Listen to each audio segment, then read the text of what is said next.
प्रेम से बोलिए सत्यनारायण भगवान की जय, लक्ष्मी नारायण भगवान की जय। एकदा निमिषारण्ये ऋषयः शौनकादयः पप्रक्षुर्मुनियस्सैर्वै सूतं पौराणिकं खलु व्रतेन तपसा किं वा प्राप्यते वाञ्छितं फलम् तत्सर्वं श्रोतुमिच्छामः कथयास्य महामुने।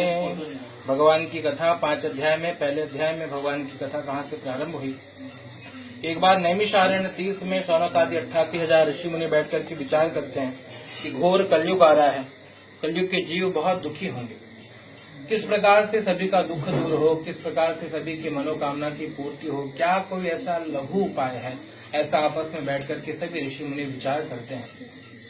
और जब ऋषि मुनियों को कुछ समझ में नहीं आया, कोई इस प्रश्न का उत्तर नहीं मिला, तो अपने गुरु जी के पास गए। गुरु जी उनके श्री सूत जी महाराज, और सूत जी महाराज को देख करके उन्होंने प्रणाम किया है।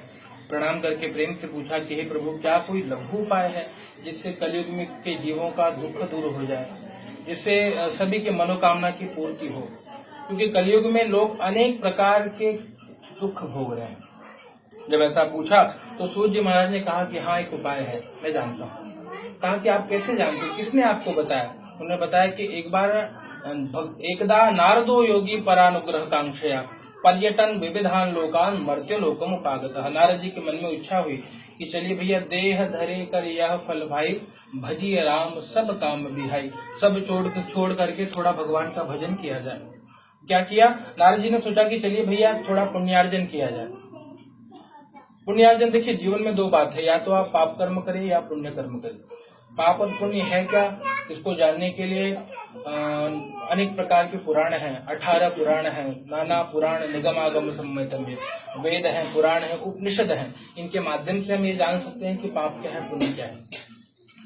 पाप कर्म नहीं करना चाहिए, पुण्य कर्म करना चाहिए। तो किसी ने कहा कि व्यास जी महाराज को, गुरु जी को प्रणाम किया, पूछा कि आपने 18 पुराण लिखे, हमको खाली 2 बात बता दीजिए जो हमारे काम की है, क्योंकि इतने मोटे मोटे ग्रंथ हैं, हम पढ़ नहीं सकते। बिना पंथ के, बिना संत के हम ग्रंथों को जान नहीं सकते।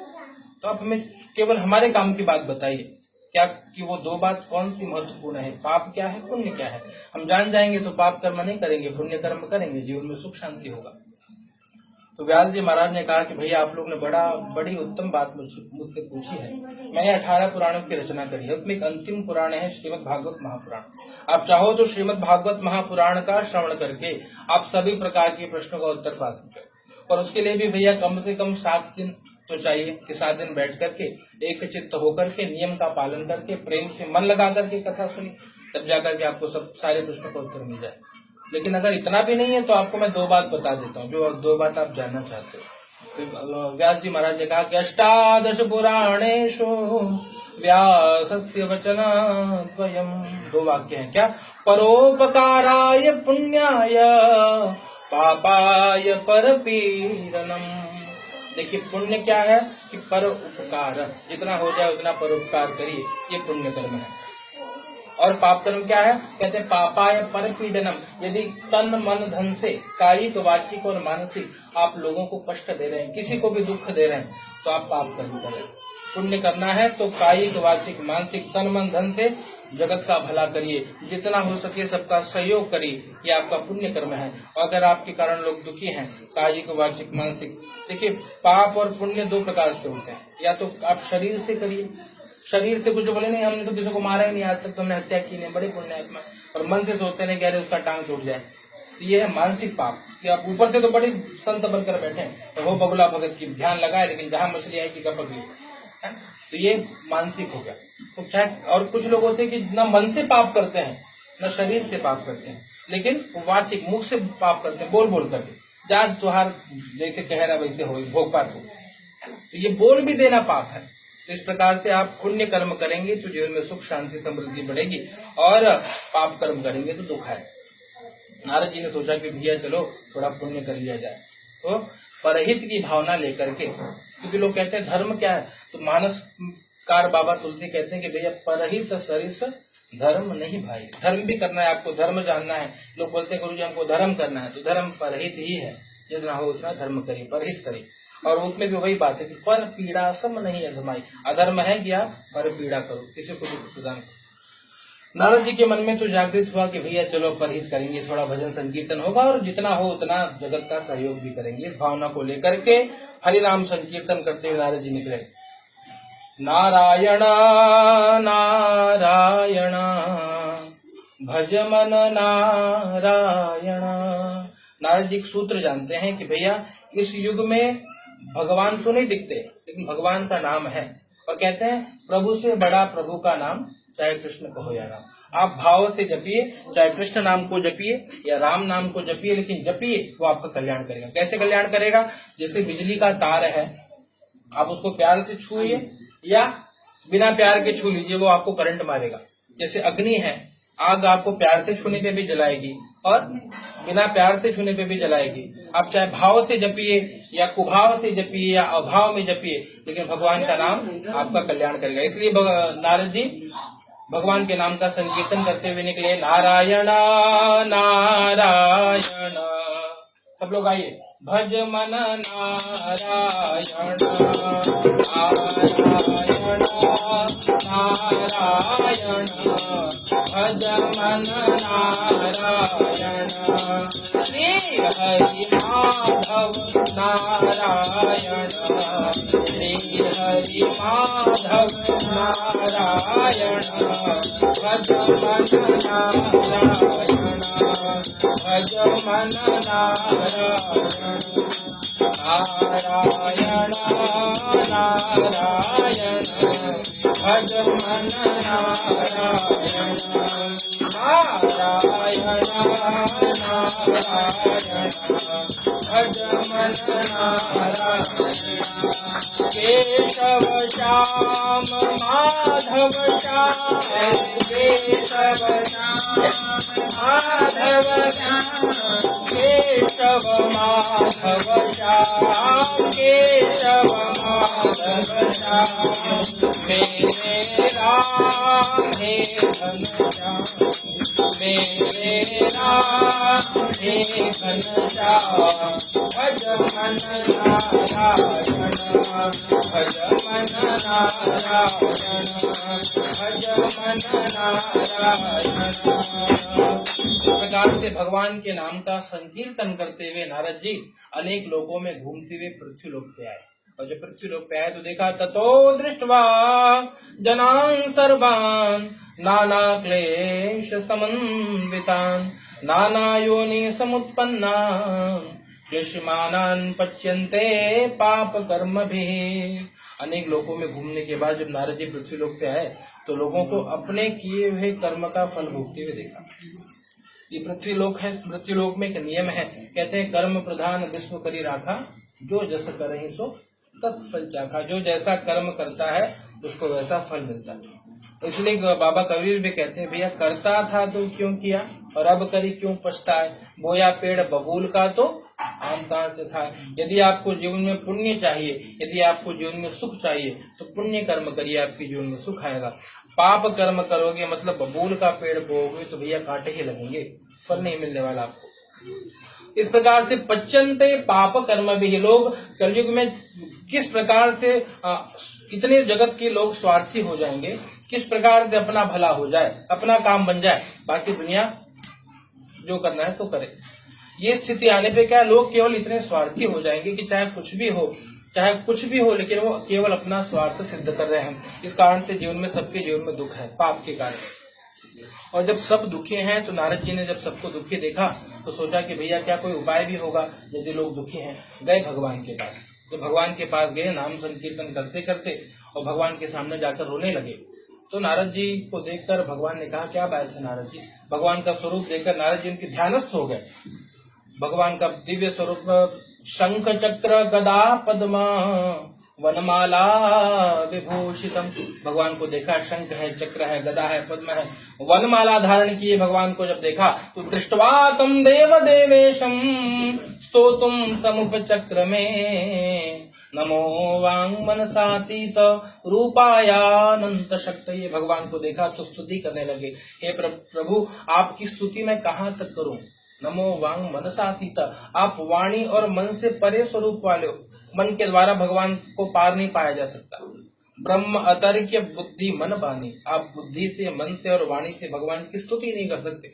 वेद भगवान में लिखा है, वेद भगवान में भगवान की स्तुति है, वेद में, चारों वेदों में। लेकिन बाद में वो भी वेद भी कहता है नेति नेति नेति। इतना ही नहीं है, न इति, ये पार नहीं है, इतनी ही नहीं है। भगवान की हरि अनंत हरि कथा अनंता, कहीं सुनहि बहु विधि सब संता। लोग अपने अपने अनुभव से भगवान के बारे में बताते हैं, जिसको जितना अनुभव मिला। तो यहाँ भगवान की जब स्तुति करने लगे तो भगवान ने पूछा कि क्या बात है नारद जी, आज बहुत स्तुति कर रहे हो, कोई समस्या है? आप बड़े दुखी भी दिख रहे हो। तो कहा कि हे प्रभु, हाँ मैं दुखी हूँ, क्योंकि मैं मृत्यु लोक से आया और मृत्यु लोक में आपके बच्चे बहुत दुखी हैं। बोले कौन से मेरे बच्चे दुखी हैं भैया? बोले आप सब जानते हो प्रभु, फिर भी आप पूछ रहे हो तो मैं बताऊं कि वही बच्चे दुखी हैं जो हाथ जोड़कर आपके सामने खड़े होकर बोलते हैं तुम्हें वो माता च पिता तुम्हें बंधु च सखा तुम्हें विद्या द्रविणम तुम्हें सर्वम मम देव देव। ऐसे कहने वाले भी आपके बच्चे दुखी हैं। तो भगवान ने कहा कि हे नारद, लोग दुखी हैं अपने कर्म के अनुसार। यदि लोग मेरा पूजन भी भाव से करें तो उनका बेड़ा पार हो जाए। भाव से मुझको भजे जो, उसका बेड़ा पार है। लेकिन वो भी केवल प्रदर्शन मात्र बन गया है। आपको एक बात बताऊं, जो लोग करते भी है तुम्हें वो माता, आप भी करते होगे। द्रविण का मतलब क्या है? तो मतलब मन में भाव जागृत नहीं होता, केवल वही तोते के समान जाकर रट कर चले आते, तुम्हें माता जपता, तुम्हें मराठ, यहाँ तुम्हारा में परंपरा है कि तुम्हें माता जपता, तुम्हें हो गया, कहानी खत्म, जय सीताराम, जय प्रसाद लेकर। लेकिन जब तक हृदय में भाव नहीं जगेगा तब तक आपका जीव का परमात्मा से संबंध नहीं बनेगा। और जब संबंध नहीं बना तो फिर तो ऊपर वाली बात खोखली बातें। देखिए, आपको भगवान से जुड़ना है। कैसे जुड़ना है? आप जिस रूप में जुड़ जाओ, चाहे तो आप उनको अपना सखा मान लो, है ना, अर्जुन ने सखा माना, सखे प्रसवम यदुक्तम। या तो आप हनुमान जी, या तो आप उनको अपना इष्ट मान लो, या तो माता ने उनको अपना पुत्र माना। जिस भाव से आप भगवान से जुड़ पाओ, लेकिन जुड़ो कि वास्तव में ये मेरे भगवान है, मेरा इनसे ये संबंध है। जब तक हम भगवान से संबंध स्थापित नहीं करेंगे तब तक हमारा दुख दूर नहीं होगा। नहीं तो केवल पूजा खोखली ही रह जाएगी, भीतर के मूल को जानेंगे नहीं। अब ये मानकर चलिए, कोई वृक्ष आपने लगाया और पत्तों पे और फूल पे आप जल का सिंचन करोगे तो कब तक वो पुष्पित पल्लवित रहेगा? आपको उसके मूल में जल देना होगा। तो कर्मकांड जगत का या कि भक्ति मार्ग का मूल है भाव, और जब तक हृदय में भाव नहीं है तब तक पूजा बेकार। तब तक तो ये मान के चलिए कि आपने मूर्ति को नहलाया धुलाया, जो किसी ने पीट कूट के बनाया धातु को, है ना, और फिर वो मूर्ति होता भी ये है कि लोग मंदिर में जाकर के बोलते हैं वाह मूर्ति बहुत अच्छी बनाई, और कुछ भक्त जाता है जिसके नाम में एक मोट का पत्थर रखा, बोले बाहर भगवान जय। दृष्टि दो है, एक ने भगवान का दर्शन कर लिया और एक के लिए वो केवल पत्थर की मूर्ति रह गई। अब जिसने पत्थर की पूजा करी तो उसके जीवन में भैया पत्थर को देखने का फल मिला, जिसने भगवान को देख लिया मूर्ति में जाकर उसका बेड़ा पार हो गया। तो दृष्टि जब तक नहीं बदलेगी तब तक सृष्टि नहीं बदलेगी। जब जैसी हमारी सोच होगी वैसे संसार लगेगा। हुआ यही कि जब भगवान को बताया कि प्रभु ये बच्चे बहुत दुखी हैं, तो भगवान ने कहा कि भैया एक नियम है, कर्म प्रधान विश्व करी राधा, जो जस करे, देखिए जो जीव जैसा कर्म करेगा उसको वैसा फल मिल रहा है। ये बात गीता में भी, कर्मण्येवाधिकारस्ते मां फलेषु कदाचन। कर्म करने में जीव को पूरी तरह परमात्मा ने स्वतंत्र किया है। व्यक्ति चाहे तो जैसे भी कर्म करे, लेकिन कहते हैं जैसा हमारा कर्म होगा फल हमको वैसा ही भगवान प्रदान करेंगे। कर्म तो हम अपनी इच्छा से करेंगे, जो चाहे वो करें, लेकिन हाँ फल हमको भगवान देंगे। इसलिए हमें प्रयास करना चाहिए कि भैया हमारे कर्म इतने श्रेष्ठ हों, और केवल हमें अपने कर्म पर ही ध्यान देना चाहिए, फल तो परमात्मा देगा ही देगा। तो हुआ ये कि जब भगवान के सामने रोने लगे, फिर भी प्रभु आपको लोग नहीं जानते। बोले मुझे नहीं जानते तो मुझे जानने के कई स्रोत हैं, जैसे कि प्रथम भगति संतन कर संगा, संतों से जुड़ जाइए मुझे जान जाएंगे। या कि दूसरा रति मम कथा प्रसंगा, मेरी कथा को प्रेम से सुनेंगे तो भी मेरे भक्त मुझे जान जाएंगे। तो ऐसे नवधा भक्ति है, 9 प्रकार से लोग मुझे जान सकते हैं। और जब तक जानेंगे नहीं तब तक मानेंगे नहीं, जब तक मानेंगे नहीं तब तक जीव का कल्याण नहीं होगा, विश्राम नहीं मिलेगा। तो पूछा कि प्रभु कोई उपाय तो बता दीजिए जिससे लोग आपको जान जाएं, जिससे लोग आपकी महिमा को पहचाने। तो भगवान ने कहा कि हे नारद, आप तव स्नेहान मया वत्स प्रकाशक क्रियते धुना। हे वत्स, हे मेरे प्यारे बछड़े। भगवान देखिए, जब गीतामृत भी निकला, गीता भी का भी दोहन किया तो अर्जुन को बछड़ा बनाया, और तब भगवान ने सर्वोपनिषदों गावो, सारे उपनिषदों को गाय बना करके अमृत का दोहन किया, तब हमको गीता अमृत मिला कि गीता के 700 श्लोक में हमारी पूरी सनातन संस्कृति समाई हुई है। इतना भी समय नहीं हमारे पास पढ़ने के लिए, तो बात भले अलग है, लेकिन ये 700 श्लोक में पूरी हमारी सनातन संस्कृति समाई हुई है। तो यहाँ पे भगवान ने नारद जी को वस्त्र बना करके और सत्यनारायण कथा रूपी अमृत का दोहन किया है। और क्या इसमें बताया कि भैया ठीक है, मैं सत्यनारायण बनूंगा कलयुग में, और सत्यनारायण का रूप लेकर कलयुग के जीवों का कल्याण करूंगा। जो चाहेगा उससे वो जो इच्छा करे हो मन माही, प्रभु प्रसाद कछु दुर्लभ नहीं। भगवान के आशीर्वाद से जो भी इच्छा हम करेंगे वो सब कुछ उसको प्राप्त हो जाएगा, जो भगवान की कथा पूजा करेगा। नारद जी ने पूछा कि कब मिलेगा वो सुख की अनुभूति, कब होगी, कब इसका फल मिलेगा।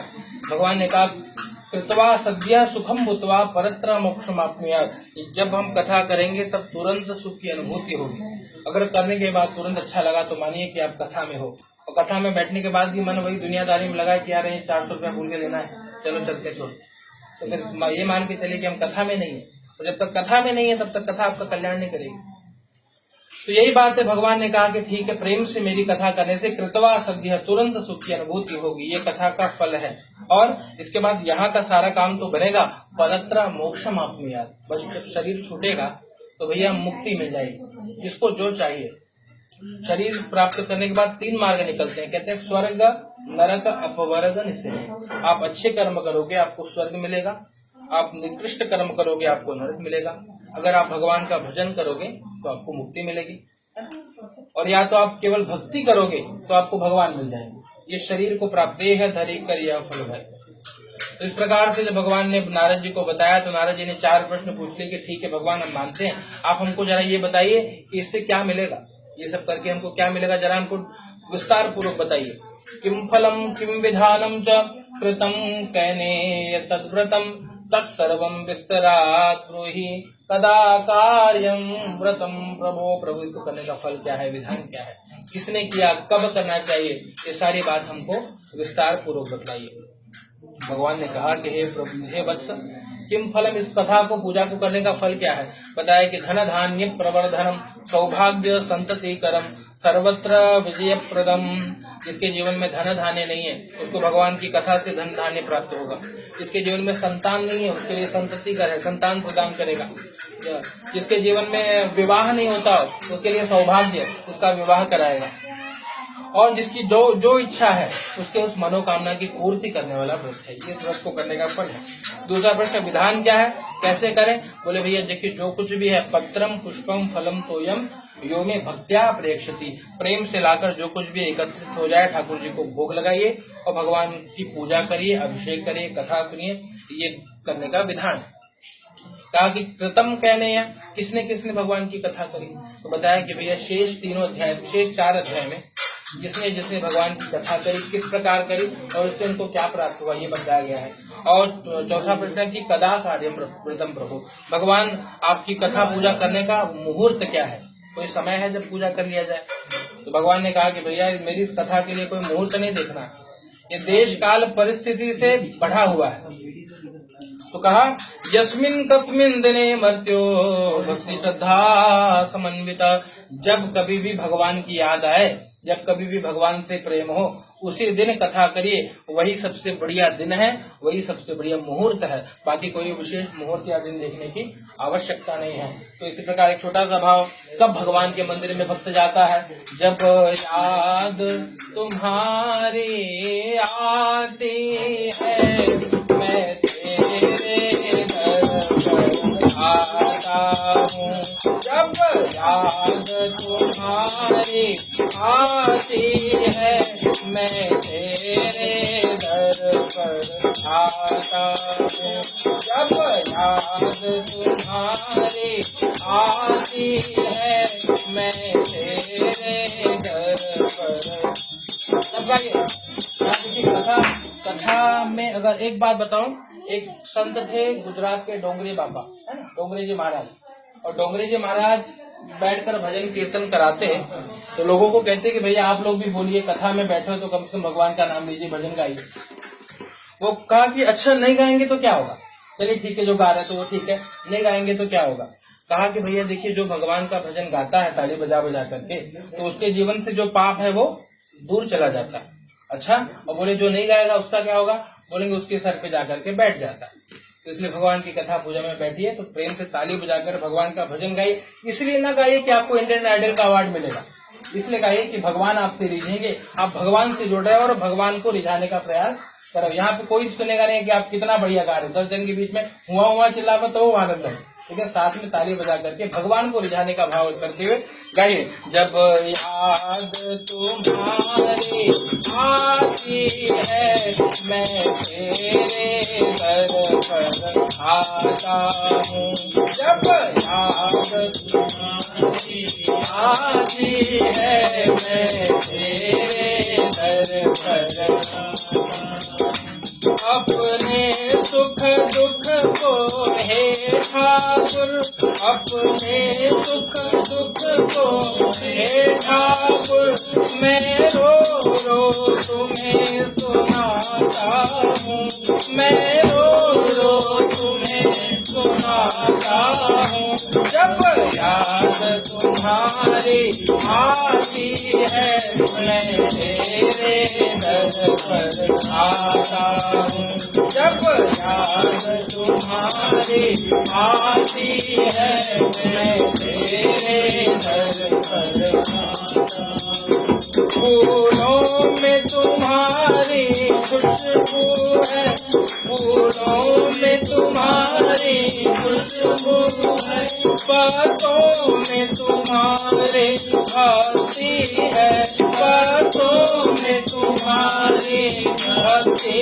है, पर फूल नहीं है पास मेरे, पर फूल नहीं है पास मेरे, दो नयन चढ़ाने आया हूँ, दो नयन चढ़ाने आया हूँ।